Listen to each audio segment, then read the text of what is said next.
What happens when a group of paranormal investigators start a conversation? You get Ghost of the Coast Paranormal, the podcast. Tales of the dead, the bizarre, and all things supernatural. Join us now as we discuss Marie Laveau, the Voodoo Queen.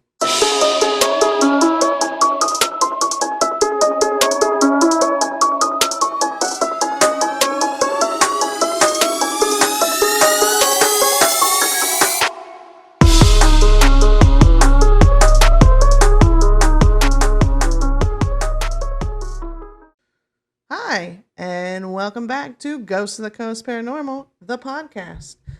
I'm Erin. I'm Linnea. I'm Deborah.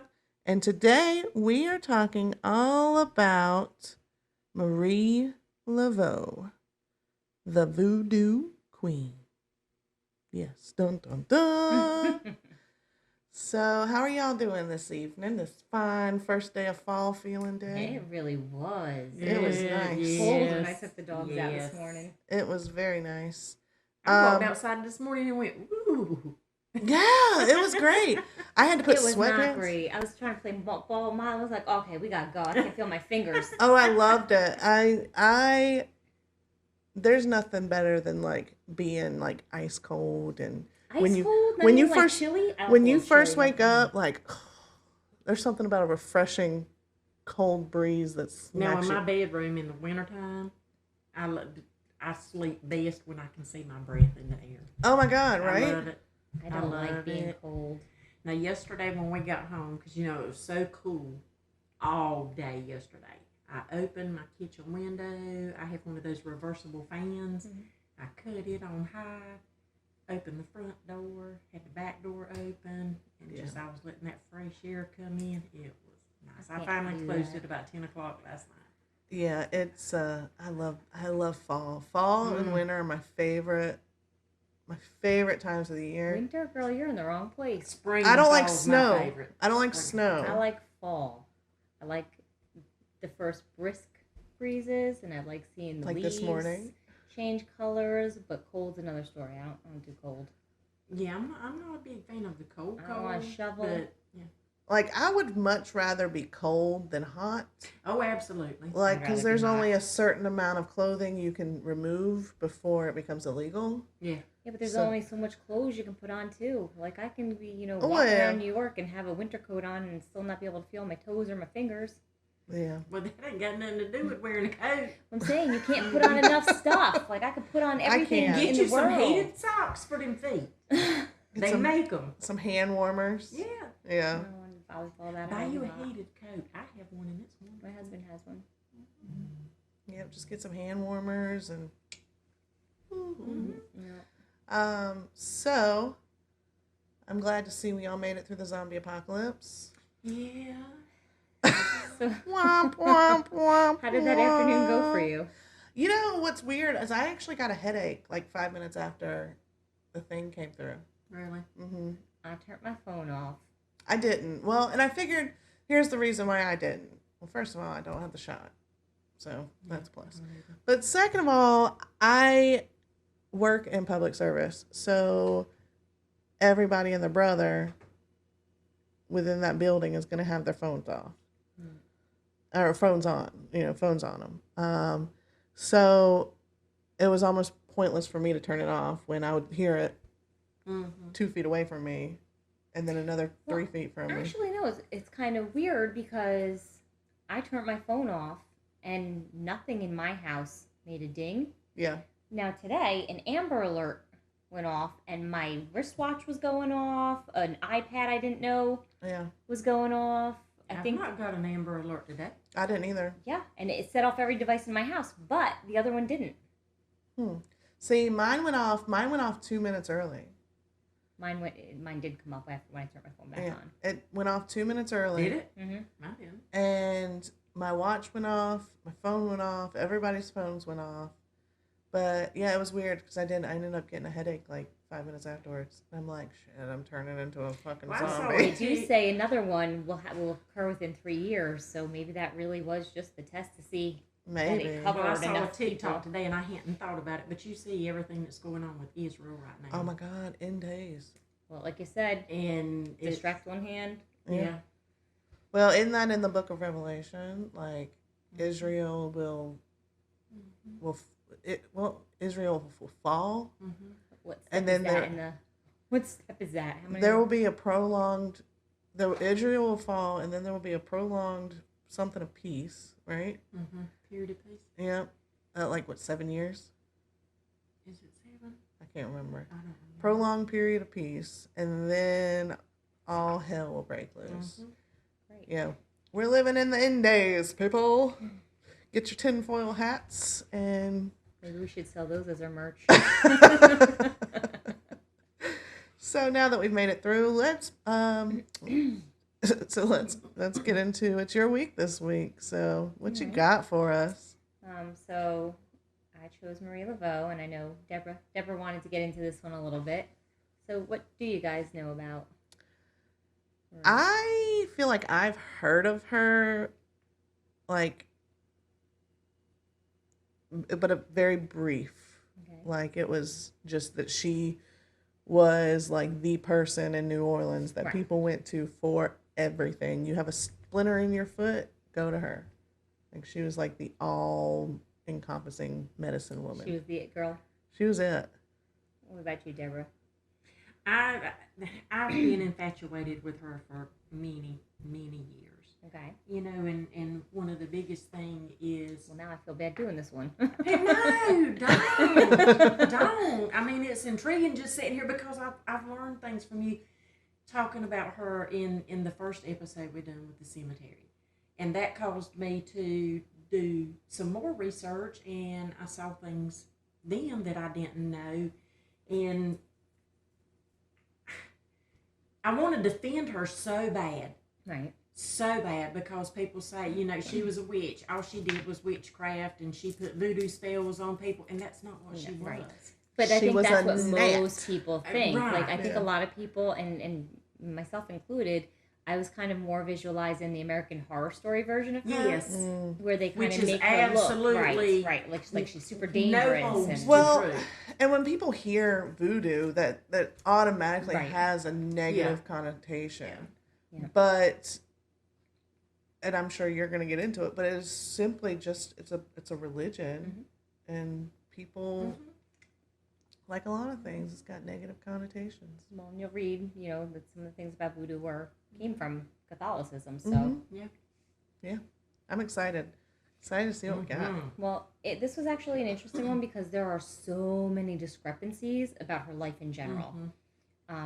So some of it I'll come back to at the end, because I'm sure somebody's going to listen and be like, that is not true. That's not the date. That's not this. Because, which site's right? Wikipedia says Let us one know thing, in the comments. Britannica says another. So, and you're talking like 1800s. So, well, I've seen 2 different dates for her birth. I think one of them was 1798. 94. Was it 94? I thought it was 98. And the other one's 1801. And then 1801. Well, we kind of got into this in the Jersey Devil episode. Record keeping back then was very, very shoddy. Well, even when they're saying that they got her date, or no, when they get into her parents' history, it's not from a birth certificate, it's from a baptismal certificate. So I don't even know. I don't know when birth certificates actually started. Yeah, I don't think they kept birth certificates. No, but not back then. You were registered in the church baptismal records. Right. Yeah. And nobody kept records like the Catholics and the Episcopalians. Yeah. The Episcopalians. Yep, and that is the one thing that I still have in my safe. I have my birth certificate, my social security card, my baptismal card, my communion card, my confirmation card. Yeah. And we save all that. And like also like Southern Baptists too will keep, like, you ever want to know when great-great-great-grandma married great-great-great-grandpa? Look in the family Bible. Family Bibles. It's there. I mean, that's what we have. Yeah. Family Bible. One of those. I got my great-grandmothers over there. Yeah? Yeah. All right, well, let's jump into some of the history about her life. So Marie Catherine Laveau was born September 10th, 1801, supposedly. As we said, other records say 1794 in New Orleans.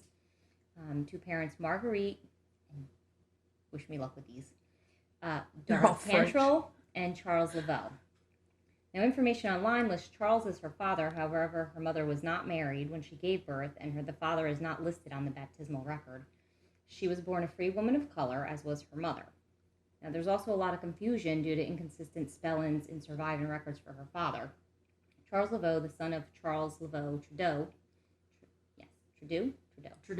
a white Louisiana Creole and a politician, may be her father. Other historians claim that Laveau's father was a free man of color named Charles Laveau, spelled slightly different. Marie was described as tall, beautiful, and statuesque, with curly black hair, golden skin, and, air quotes, good features, and at that time meant more white than Negro. Mm-hmm. Marie grew up on her father's plantation, where she was educated and studied to be a hairdresser. She was a devout Catholic and went to Mass every day of her life. And that's all I could really find on her childhood. Like, it didn't really give much background. Right. Besides, family was religious. I know she was raised by her grandmother. Well, it says she grew up on her grandfather's farm. Mm-hmm. Because mother married,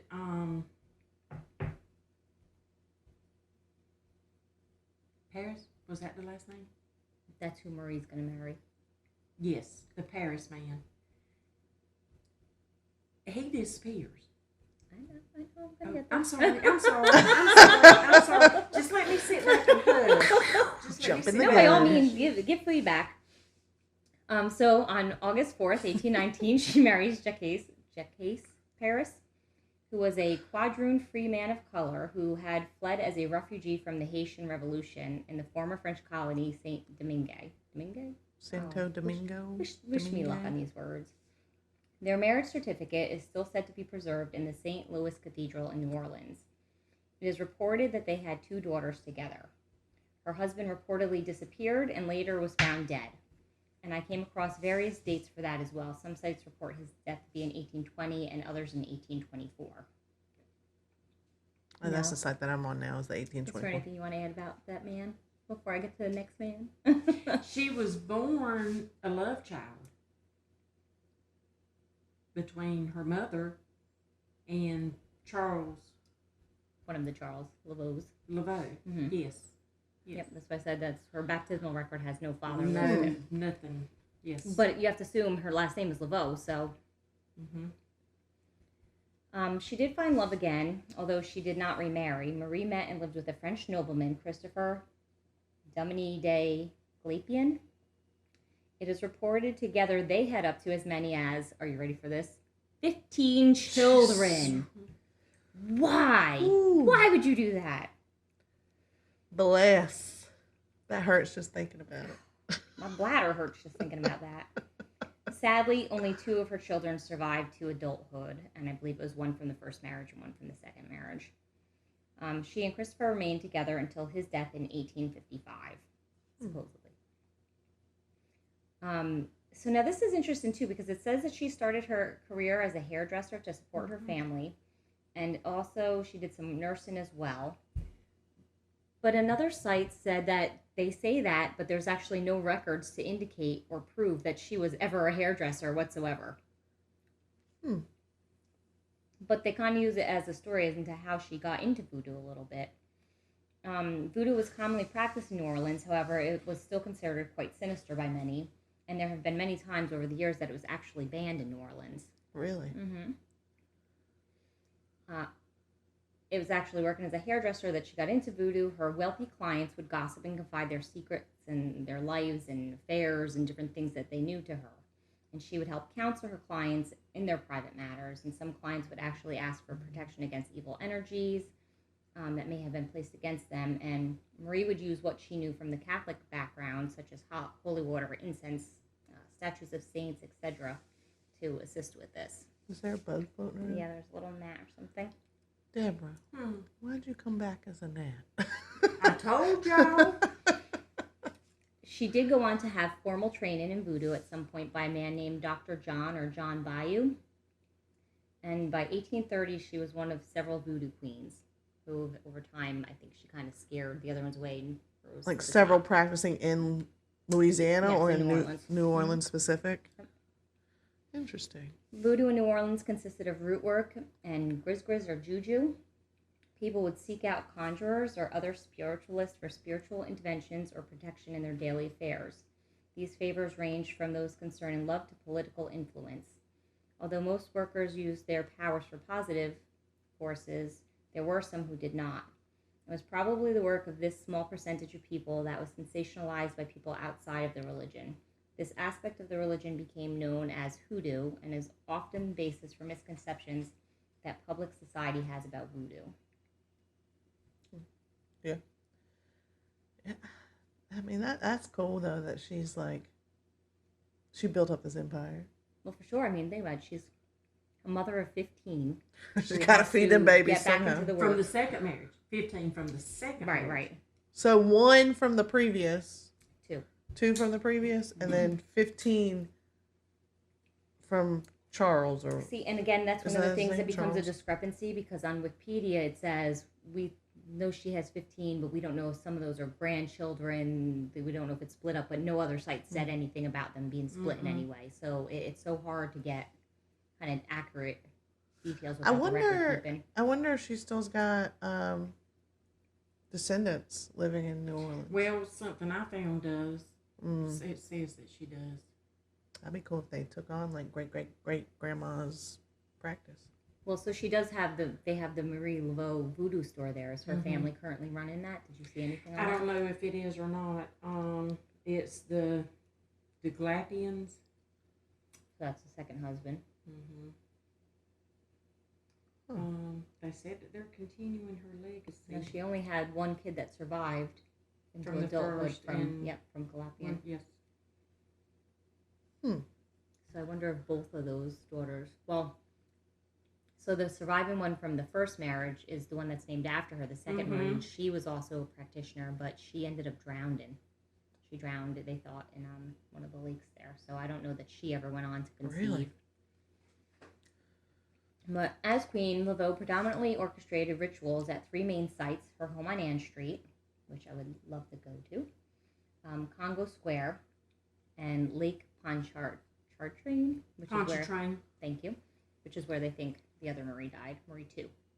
At her home on Ann Street, Laveau would converse with clients who would meet with her regarding any issues they were having. In her backyard, she would also have ceremonies that conjured the spirit of the great zombie, the deity Dambala Wido, who would manifest through a snake. The second major ritualistic space, Congo Square, was a public square that was set aside by city officials as a gathering space for both enslaved and free African people. Laveau would gather her followers here on Sundays to dance and worship. No major ceremonies would take place here, but it was a place of spiritual gathering and rejuvenation for Africans who experienced major oppression and hardships, both on the plantation and as a free citizen. The last place of significance that was presided over by Laveau was Bayou St. John's, which was located on the shore of Lake Pontchartrain. Thank you. Pontchartrain. Pontchartrain. It was here that major ceremonies took place among the initiated in the religion. Laveau would often be accompanied by her quote-unquote king or a second-ranking male officiate. Singing, dancing, drumming, and spirit possession would occur in these gatherings. So I wonder if that's just like what we would consider a seance, and, you know, the spiritualists of the USA thought nothing of having a seance, but if you do it in a dancing ceremony, you know, different thing.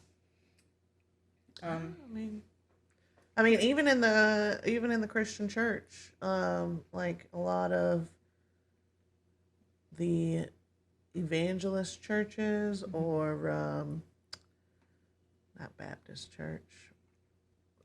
Anyway, a lot of them will have like praise and worship teams where they will actually dance as part of that.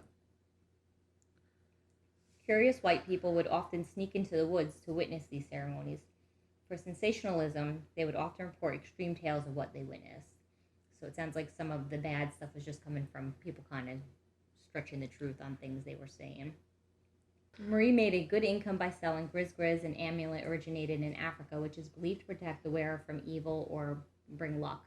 Charms, magical powders guaranteed to cure ailments, granting desires, and confounding or destroying one's enemies. She also told fortunes, gave advice on love, and prepared custom gris for anyone needing to effect a cure, charm, or a hex. I wonder what her success rate was.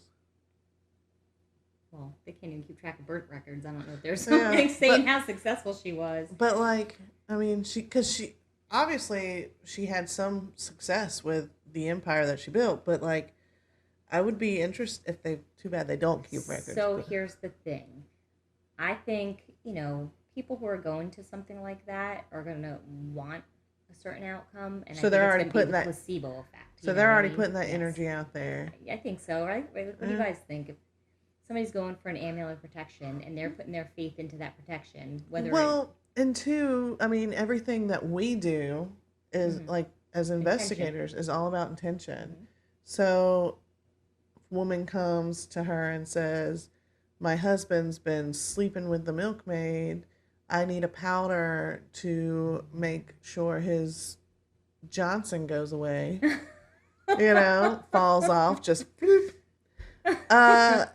Then, I mean, obviously, unless he has already has some sort of disease, that's not going to happen. So she may have been able to make effects like that too, because as I'm going to say in a minute, she was also an herbalist. So think about that.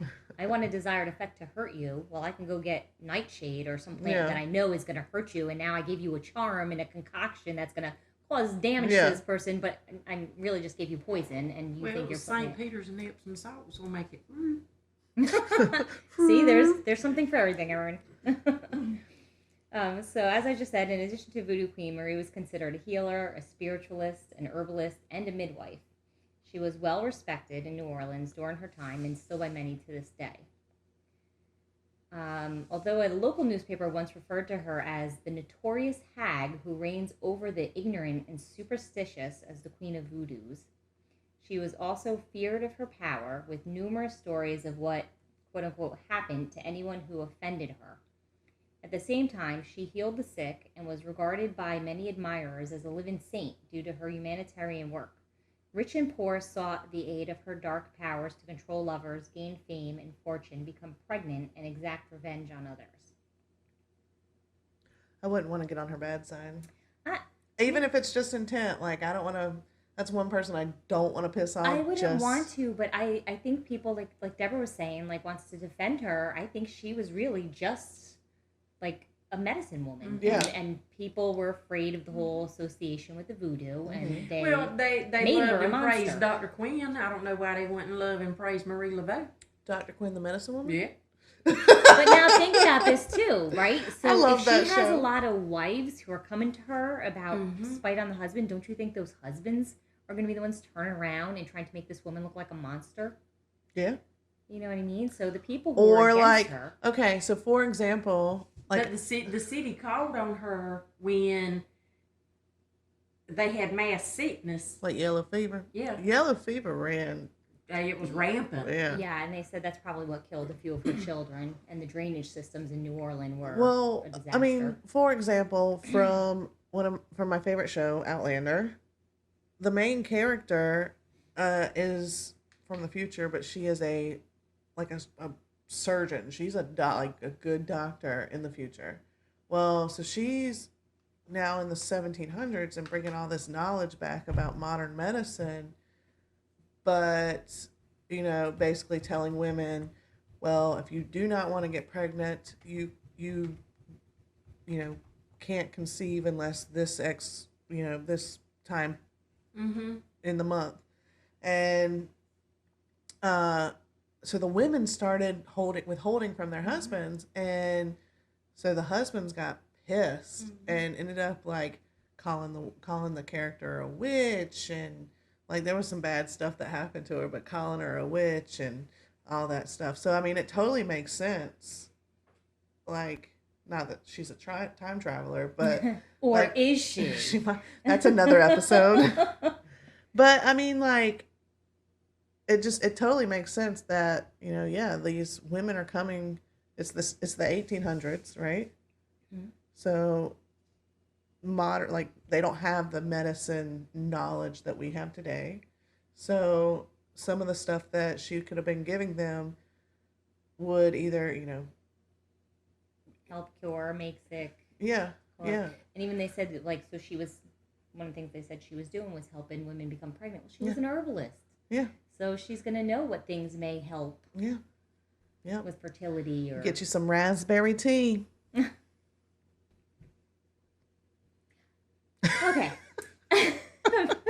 1875, Marie Laveau gave her last performance and announced she was retiring to her home on peaceful St. Anne Street in the Old Quarter. But she never completely retired. She continued her work until at least 1875, when she is said to have been active visiting the poor and imprisoned and still given readings in her home. She sounds like a monster, visiting prisoners. Oh my Lord. What was wrong with her? Like, the audacity of this woman. she was a nightmare. It is said that she died on June 15th, 1881, at the age of 79, peacefully in her home.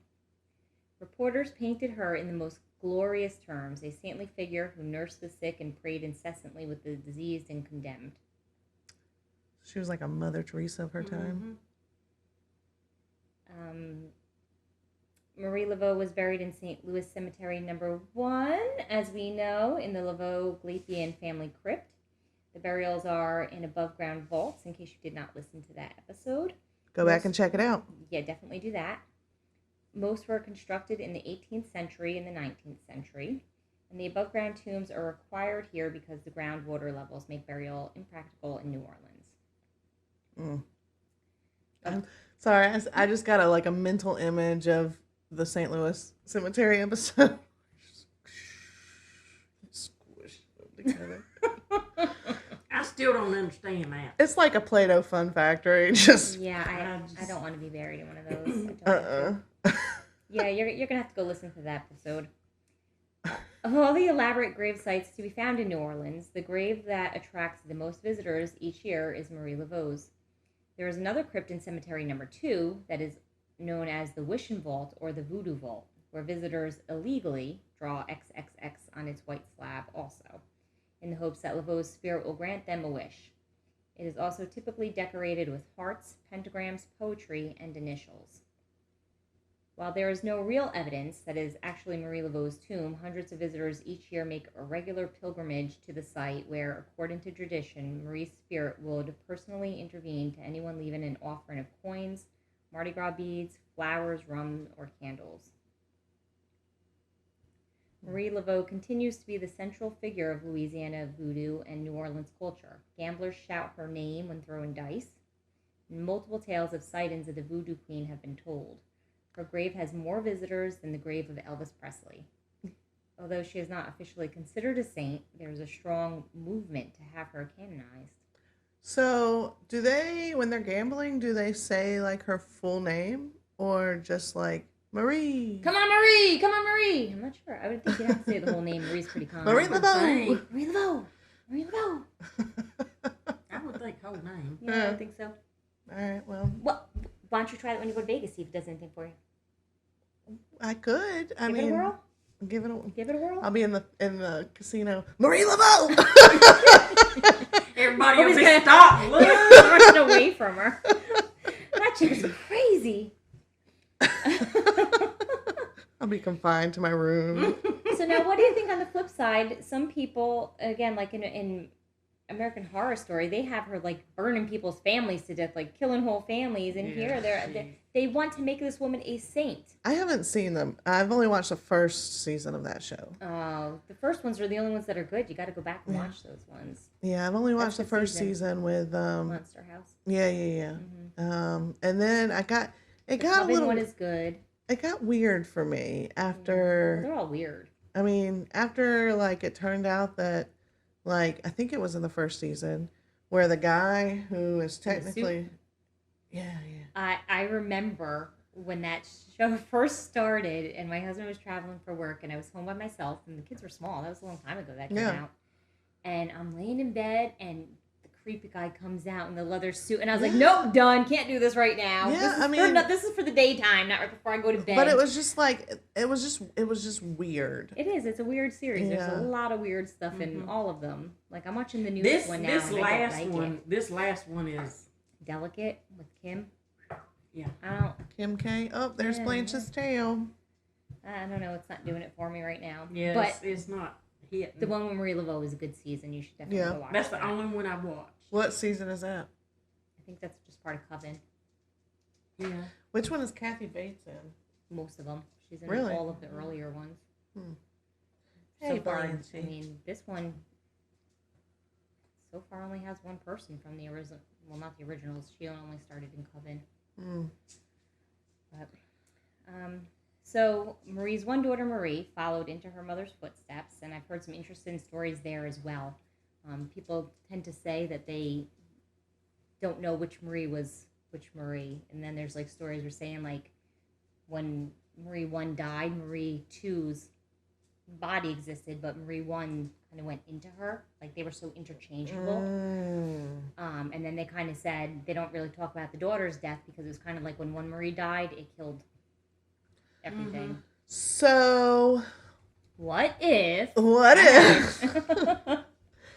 if before when she had her first child, when she had Marie, she had made like some sort of conjure to be like, all right, well, when I go, you're going to take over, but we're just going to do a soul swap. I don't think she would. I mean, just based on the whole visiting, the sick and the prisoners and whatever, I don't think she would try to steal her child's life. No, not steal it, but like just borrow it for a minute. No, I don't think she would. I think maybe that's just another way to make her sound evil. That she was that dark and dangerous, and I'm trying. Angela Bassett plays a good Marie. Oh, okay, I like Angela Bassett. Yeah, she's on 911, Mm-hmm. and I love her in that show. And I mean, she's great. She is fantastic In everything she plays in. 10 out of 10 I am recommend. a big Yeah, Angela Bassett fan. me too. 10 out of 10 recommend. Not necessarily like, let me reverse a little bit. So, not taking her daughter's soul, but like Harry Potter, for example, kind of like a Horcrux. So like putting a piece of her soul into her daughter. Thus, when the time for her to go, it would be like her daughter's turn. Like she would still remain in her, like her spirit would still remain in her daughter. Right. You see what I'm saying? Yeah. A little bit like a Horcrux. I mean, I think a lot of her principles were still based so much on Catholicism. Like, I just don't think. Now, did her daughter continue the practices? Yeah, I mean, they make it sound like she was into the same root and gris and root conjuring. And I'm sure the mother probably taught them the same, like, herbalist skills and whatnot, Well, I mean, back in that time anyway, you already know, like, okay, these plants I can eat, these plants I can't eat. Because you're doing a lot of foraging. The Indians, I mean, that's how they did it. Right. And there's a lot of what people now call weeds growing in our yards that are very beneficial. Dandelions. That are wonderful. Oh, yes. That's wonderful. one of the treatments they tell you when I had cancer. They told me to drink dandelion tea. Yeah, dandelions. And actually, another thing that people don't really know, they're doing cancer studies with mistletoe. There's a whole organization that just... Well, there's an abundance of it. Mistletoe's poisonous, so you have to... Yeah, I'm not sure what they do with it. They need to do something with kudzu. Ain't that the truth? Good God. Well, like up in the mountains of North Carolina, and I'm sorry, we're segueing in just a minute, but up in the mountains of North Carolina, they have like kudzu bakeries.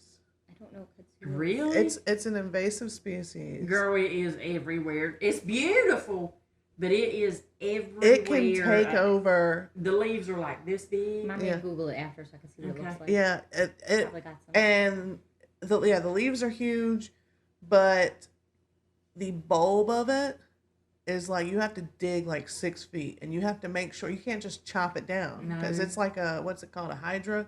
You chop one head off, and two comes back. Yeah, I got whole new pine trees that just started growing in my house. Like next to my one pine tree, a new pine tree just started growing. Nothing planted there. I don't even. That's because of squirrels. Freaking squirrels. Squirrels. I mean, they not eat for the nothing. little seeds Trees out down of the here. pine cones, and then they go over there and they poop, and the seed sits there on the dirt and it sprouts. How am I growing new trees? Like, where do these come from? Don't get me wrong, it's birds good for do the the same flooding thing. around here, but pine trees are a pain in my ass. Yeah. But yeah, they have kudzu bakeries up in the mountains, like bakeries or like restaurants where they will. I don't know how they do it, but I had to do a project on it back in college. But it's like some kind of like they dry it out and ground it up and Yeah, because make like a it almost reminds you of a kiwi or something. yeah. But they dry it out, ground it up, and make like a flour out of it. Is that gluten free? If it works. Probably. Interesting. Yeah. So yeah, kudzu. Don't bring it around your house. Not your friend. Not your friend. It will suffocate something in a heartbeat. Kind of like wisteria. Uh-huh. I can go on all day about invasive species. Humankind, number one. Nutria. Well, now that we talked a little bit about Marie, let's talk a little bit about her house. Marie lived in an old adobe cottage at 152 Rue Street, Rue St. Anne. It was once called Rue and Gotcha, they have it written funny here. changed it. The location is marked today as 1020 St. Anne Street. Legend has it that she received the home for helping an affluent man free his son from murder charges. It has been told that Marie held 3 peppers in her mouth while infusing them with her intentions. See? Intentions. She then hid the peppers under the seat of the presiding judge and then nailed a cow's tongue under the seat of the prosecutor, which apparently impaired his speech and left him unable to adequately present his case. The son was found innocent and Marie received her new home. This legend may be erroneous, as it's more historically plausible that the land was actually purchased by Marie's grandmother, Catherine, before being passed down through the generations. See, I will nail a cow's tongue up under somebody's car seat for you. I will chunk a dead rotten possum up under somebody's house for you. But I ain't putting no damn peppers in my mouth. I'm sorry. I love you. Really? That's about the only thing I would do. What kind of peppers? Does not say, but I'm sure they're probably hot or something. What was the cow's tongue for? To the prosecutor, it impaired his speech. Like hold it probably tongue. made his tongue so thick and wide that he couldn't. And what? Okay, sorry. I was trying to look up the address, look up this house. So what was she was getting prosecuted? No, she was helping a man whose son was getting prosecuted. A very so she hid man. peppers under the seat of the presiding judge, and then nailed the cow's tongue under the seat of the prosecutor. And the man was found innocent. Got it. Okay. So, the ghost of the Marie Laveau house. About 1875, Marie became sick and confined herself to her home on Rue, at the time, now St. Anne. According to various newspaper accounts, Marie was so sick that she rarely emerged from the St. Anne by the end of her life. The original Marie Laveau house was torn down in the year 1903, and the new structure was built on the same foundation as the original, making some believe that the residual energy from the Marie Laveau can still call this location home. We should definitely go there. People have claimed to have seen her walking down St. Anne Street wearing a long white dress. Her trademark, thank you, a turban headdress, which was supposedly had 7 points folded into it to represent a crown. She is the queen of Voodoo, after all. Marie's spirit and those of her followers are known to still perform rituals at the site of her old house. One source even claims that the rituals often include animal sacrifices for protection. The home is now used as a vacation rental. It's a nice house. I got it pulled up right here. I need to go there. A few years ago, a couple decided to come to New Orleans for a relaxing vacation and thought it would be interesting to stay at the site of the old Laveau house. After touring the French Quarter for a while, they returned to the house for the night. Later sounds of chanting and even drumming cut through the silent night, and the couple wrongfully assumed the noise was coming from outside. The husband checked outside to find nothing but the dead of night. Curious, he walked around the block and towards the park, but still found nothing but silence. When he entered back into the house, he came to the realization that the sound of the chanting and drums was emanating from the living room. The couple, unnerved by this strangely eerie experience, decided they were not going to sleep there that night, and promptly left. Upon returning the following morning, they walked to the center of the living room, where the wife noticed a single pristine feather laying on the floor. The couple checked all the windows in the house, but they were all locked shut. Needless to say, they left and never returned. Now, a single pristine feather was Marie Laveau's signature object and is considered to be a great relic among voodoo practitioners. Feathers are believed to bring the one who discovered it great luck.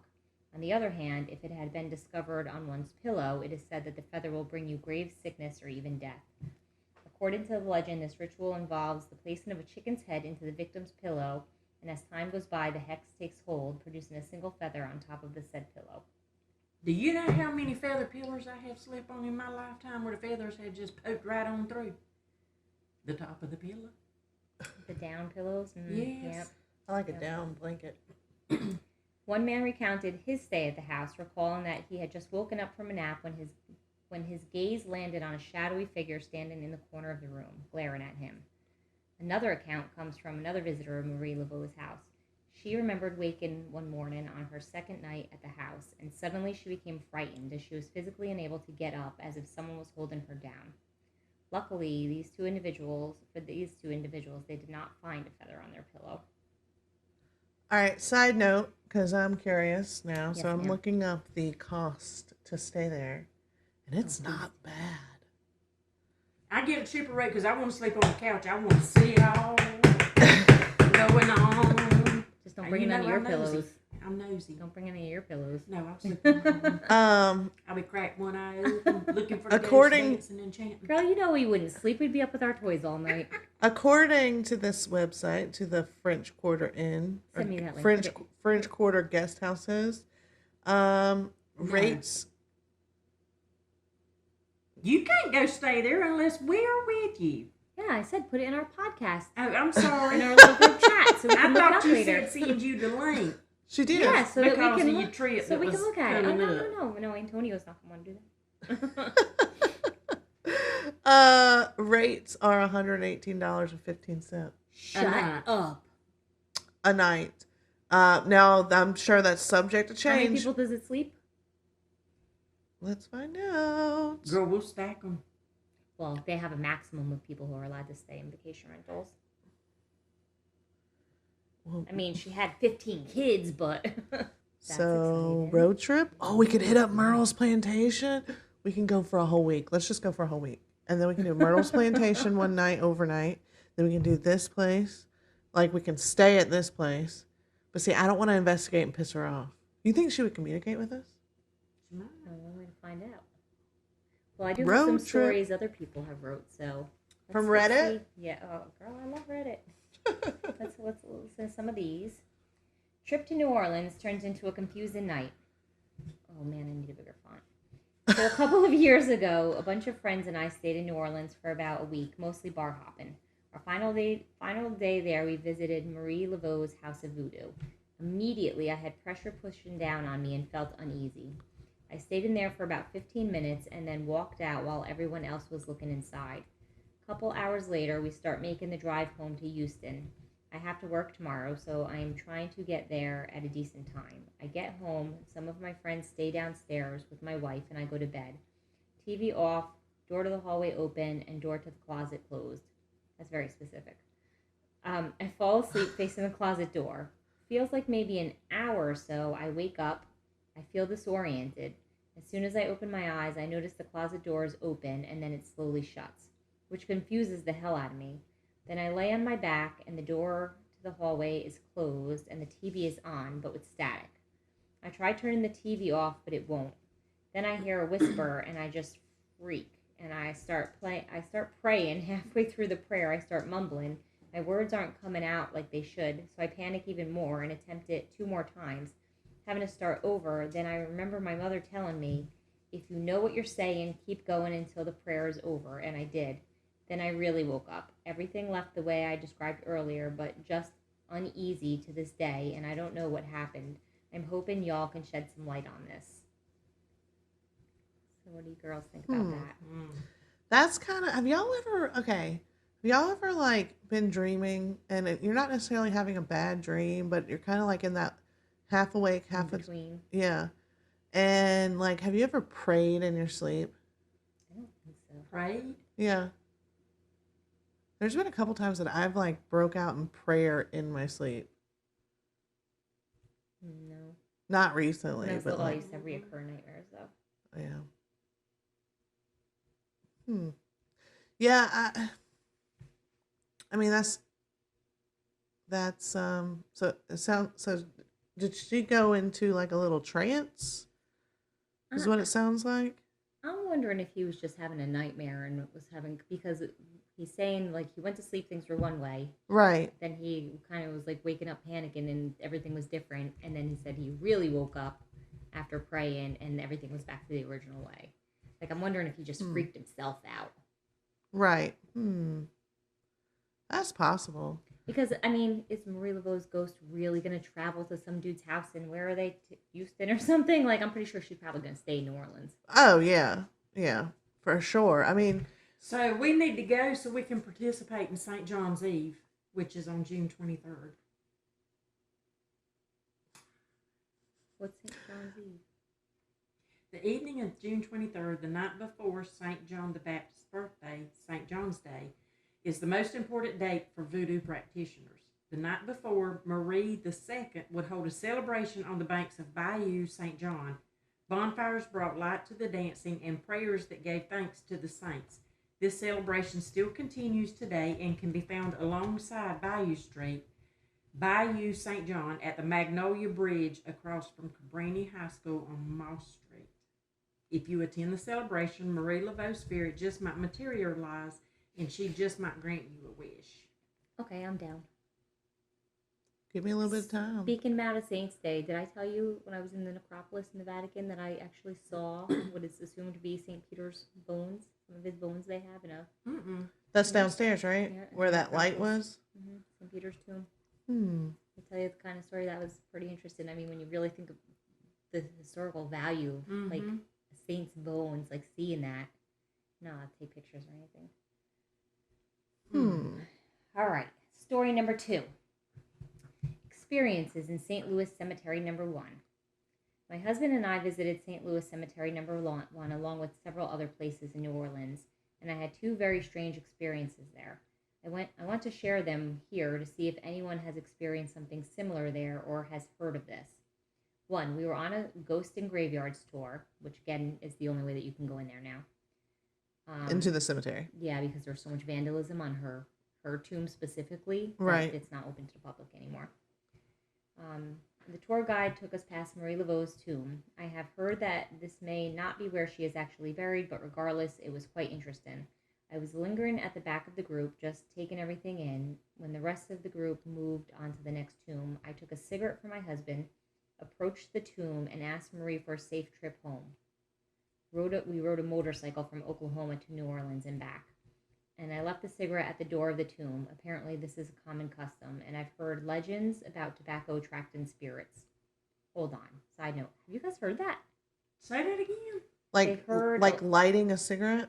It just says, and I've heard legends about tobacco attracting spirits. I've heard about that. Like, because you can give that as an offering. I wonder if the tobacco museum then is... I mean, think about let's try It these could be again. because that's what the Indians used to do to communicate. They would burn Interesting. tobacco. I've never heard that. We should look into that a little. We might want to get some like tobacco leaves to start bringing with us as like trigger objects or something. We could do that.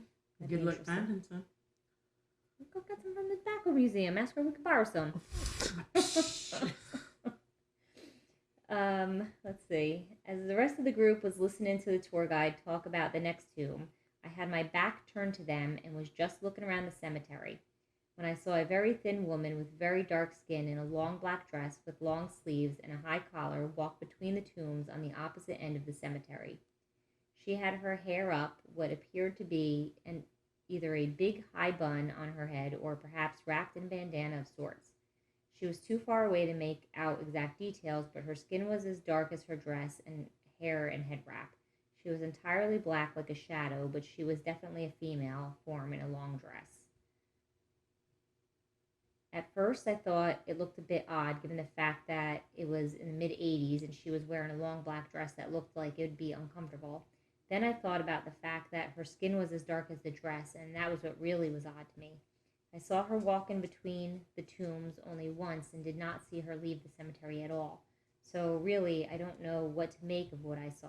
Very dark-skinned African woman in traditional mourning garb. Spirit of Marie Laveau? Who knows? Now, on that one, I'm just going to say, I mean, history says that she might have been half white, so I don't know that she's going to be represented as a very dark-skinned African woman. 2, I was clutching my left hand behind my back with my right as I walked amongst the Protestant graves at the back of the cemetery. This was just a few minutes after I saw the mysterious woman, and something brushed against my hand. I haven't been able to find a lot of specific information about the cemetery, aside from some vague information about legends. Has anyone been to this cemetery or know any specifics about its paranormal energy? So what do you all think about that story? Sorry, I'm still focused on staying there. I lost Erin. I'm like... Show is being moved to book an Airbnbs.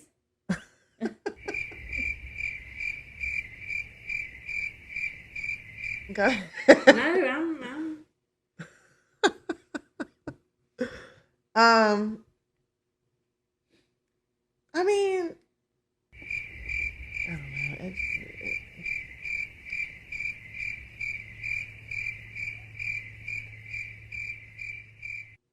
I'm open to see or hear anything from her. I don't want it physically right. getting me or mentally. I mean, I'm crazy enough. Mm-hmm.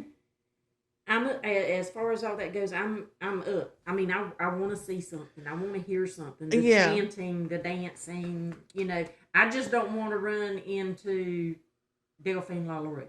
Yeah. Well, Draw a like, line. yeah. Well, I mean, like I am, like, I want to see something, and for sure, I think as a paranormal investigator, that is, like, the top, like, Bucket to list see, item. yeah, to see a full body apparition. And I feel like one of these days, I mean, we saw that in Lake City, and that was the coolest thing for me. And, like, yes, we've seen shadows, like the other night at the Theater Republic. We were seeing shadows left and right. But, like, I want to see, like, a full-blooded, well, not blooded, but A full, full-on, where I can just be like a mist appear or holy- whatever. Yeah. Yeah. Like from beginning stages to just, like, evaporating. Yeah. And, like, and it is the craziest thing, though, when you see, like, we saw that nurse, like, when you see that, like, peek around a corner, but or at the Theater of the Republic, you could, like, I saw a guy with a baseball hat, like, up in the light room, and we were seeing shadows all over the place. But it leads you to wonder, okay, did I really see that? Exactly. Yeah, You know, because most of the time it's either a shadow in your peripheral vision. Yeah. Or when your eyes are really tired, you think you see something. Yeah. Plus, we're sitting in the dark. Did Yeah.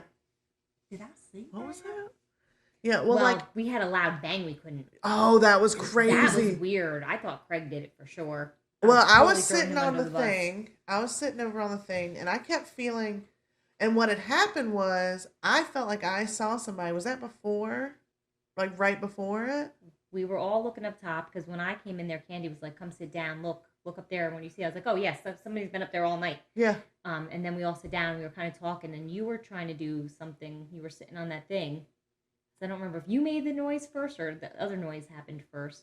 Because I saw what looked like, and I think I saw, it was just in my mind's eye that I saw it, but somebody was standing up top on the left side of the theater on that little stairwell. They were standing up top just, like, looking out into the audience. And I got up and I wanted to turn around and look because they were blocking out, you know how, I don't know if you noticed, but above there was the air conditioning unit, and it would flash green, like it was just flashing. And it would kick on real loud. Yeah, and it would flash green. So in that little doorway, you could see it flashing green. Well, whatever I saw blocked out the green, and so I don't know if it was my own eyes. I don't know what it was. So I jumped up, like, it didn't scare me, but I jumped up to, like, get a better look. And then I think right after I jumped up, maybe 2 or 3 minutes after, there was this loud, like, But we were boom! we were all kind of sitting down in a row, and Craig was standing behind us, and whatever it came from behind Craig. So I thought like he accidentally like kicked something over or whatever. And we could thought not. The noise came from somewhere else. He thought it came out into the audience. Christy had the zoom on. She was like, "No, it was right here." Yeah, we could not find what fell, what made the noise. So how long after I left when activity started? How long? You left at midnight? No, it was like 11. That bang was toward the end of the night. Yeah, that was like one of the last things that happened. Why? I was just wondering if it had anything to do with me leaving because I didn't feel good when I got there. Right. And I then don't I think told so. you about Me and Chris the had pain little things in my head. Yeah.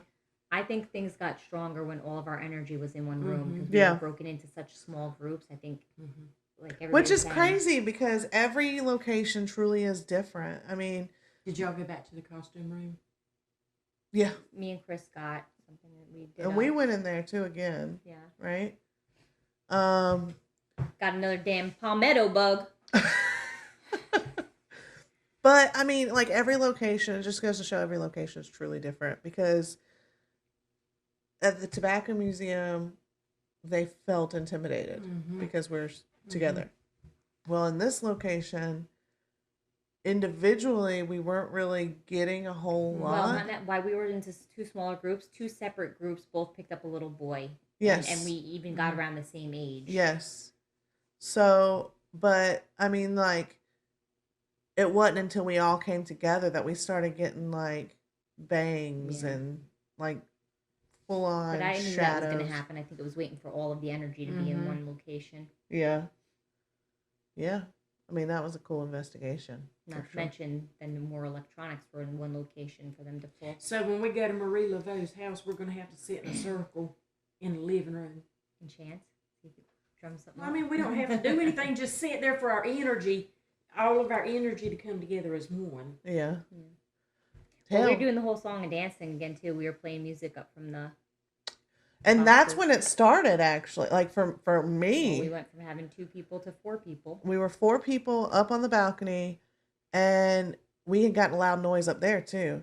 But we played the Rocky Horror Picture Show music They like that. in Oklahoma. And it's pretty much as soon as the music started, my K2 started going off.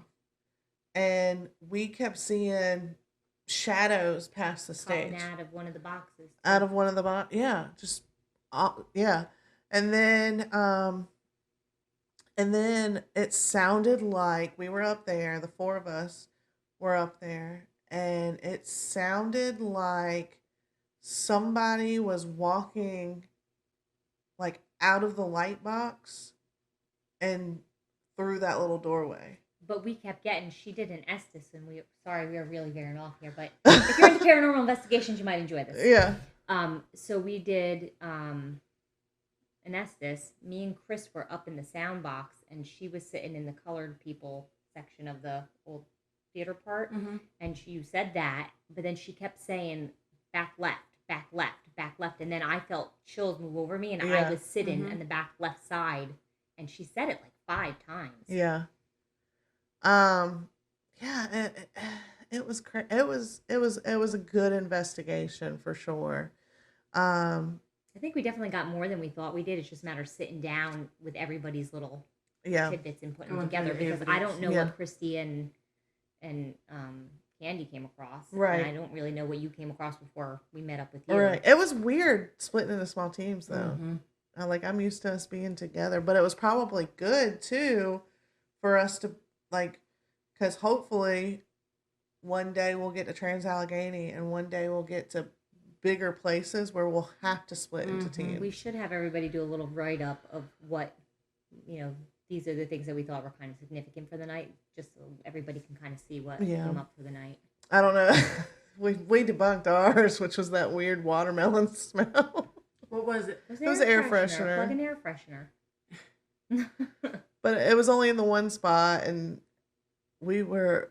It reminded me of watermelon.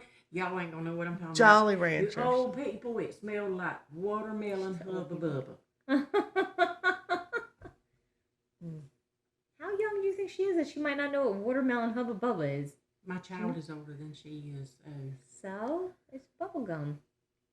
Did you know that? Watermelon Hubble Bubble? Hubba Bubba? Hubba Hubba Bubba? Bubba.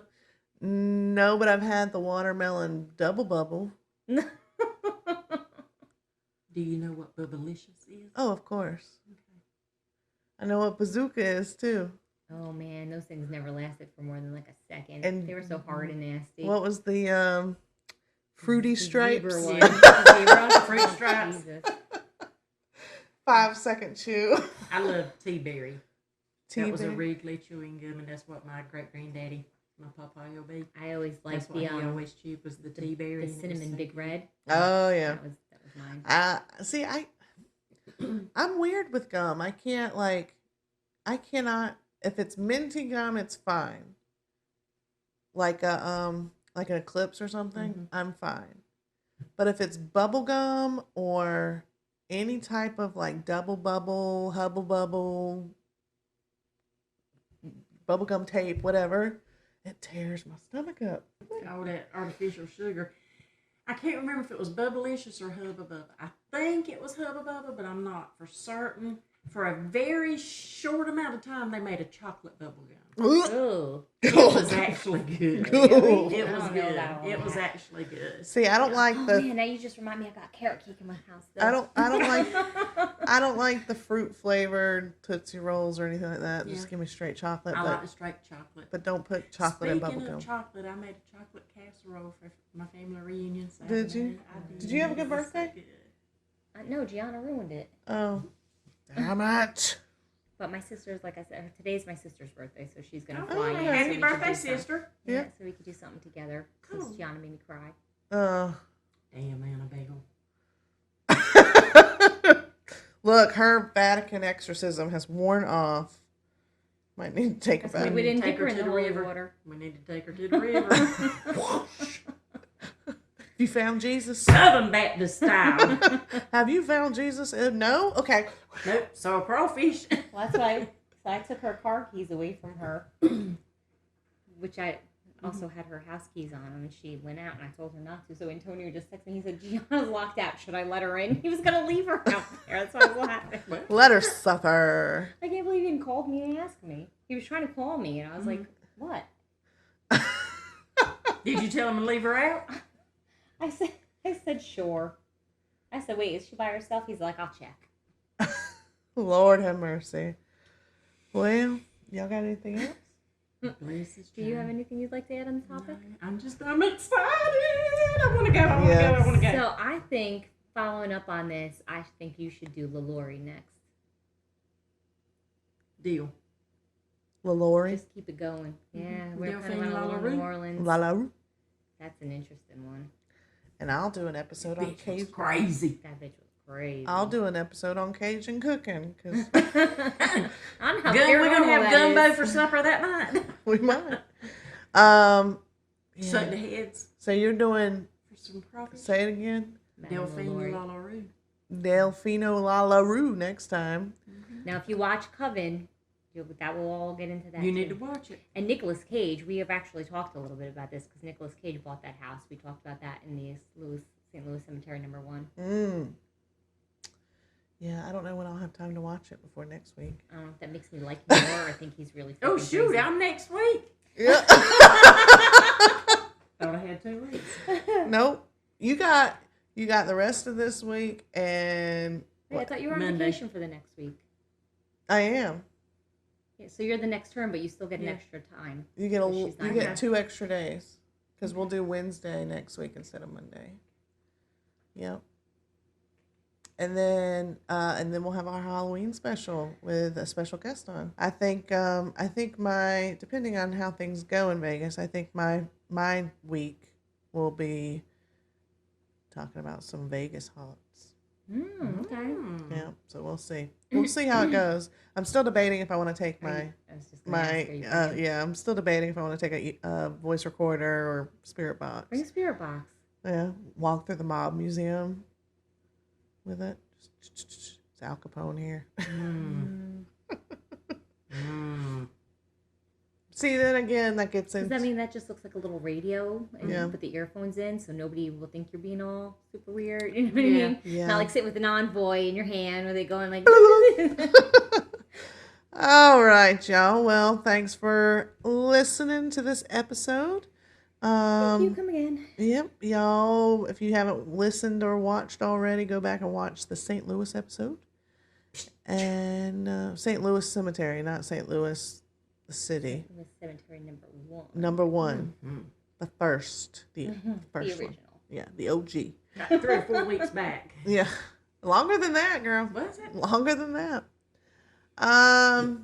Yeah, no, this is real quick. This is episode 20. Yeah. So, holy How crap. crazy is that? So we've done 20 weeks. How's 20 that make you feel? weeks. It's great. I've loved every minute of it. 20 episode 20. Woo woo. All right, y'all. Well, there you have it. Marie Laveau, the Voodoo Queen. And until next time, y'all come back now, you hear?